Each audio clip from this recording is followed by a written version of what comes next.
ପିଲାମାନେ ଆଜି ଆମେ ଗୋଟେ ଅକ୍ଷର ଶିଖିବା ଆମେ ଅ ଆ ଟିକେ ଶିଖିବା ହେଲା। ଦେଖ ଏଇଟା ହେଲା କ'ଣ? ଏଇଟା ହେଲା ଅ ଆ ଏଠି ଲେଖା ହେଲା। ଦେଖ ଆମେ ଅ ଶିଖିଲେ ଏଠି ଅ ଆ ଏଠି ଅ ଲେଖା ହେଇଛି, ଏଠି ଅ ଲେଖା ହେଇଛି। ଅରେ କ'ଣ ହେଲା? ଅରଟ ଜାଣିଛ ଯେତେବେଳେ ଲୁଗା ବୁଣା ଯାଏ ସୂତା ଇଏ ହୁଏ ଅରଟ।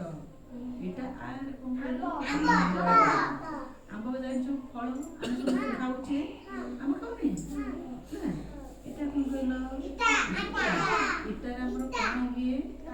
ଘର ତିଆରି ହୁଏ ହେଲା। ଏଇଟା ହେଲା କ'ଣ? ଦୀର୍ଘ ଲଙ୍ଗଳ ଚାଷ କରାଯାଏ। ଏଥିରେ କ'ଣ କରାଯାଏ? ଚାଷ କରାଯାଏ ହେଲା। ପୋକ ସବୁ ଦେଖିଛୁ? ଏଇଟା ହେଲା କ'ଣ? ଉଇ ଜାଣିଛ? ଉଇ ଦେଖିନ ସବୁ ଲାଗେ ସବୁ କାଠରେ, ଘରେ, କାନ୍ଥରେ ସବୁ ଦେଖିନ, କବାଟରେ ଦେଖିନ? ଉଇ। ଏଇଟା କ'ଣ କହିଲ ପିଲା?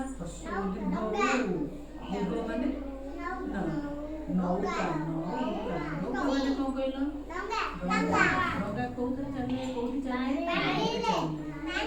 ଏଇଟା ଗରୁ। ଋଷି କ'ଣ କରୁଛି ଦେଖ?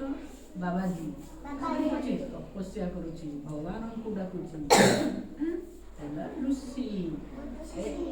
ଏରେ କ'ଣ? ଏକାଠି। ଦେଖ ସମସ୍ତେ କେମିତି ଏକାଠି ହେଇକି ଠିଆ ହେଇଛନ୍ତି, ଦଉଛନ୍ତି ଦେଖିଲ? ଏରେ ଏକାଠି ସମସ୍ତେ ଏକାଠି ହେଇଛନ୍ତି ଏକାଠି। ସମସ୍ତେ ଯଦି ତମେ ମାନେ ସବୁ ଏକାଠି ହେଇଛ କିନ୍ତୁ ସେ ସେମିତି ଏଠି ଏକାଠି ହେଇକି ତମେ ଏକାଠି ହେଇକି ପଢୁଛ ନା? ଏଇଟା କ'ଣ? ହାତୀ। ଏଇଟା ହେଲା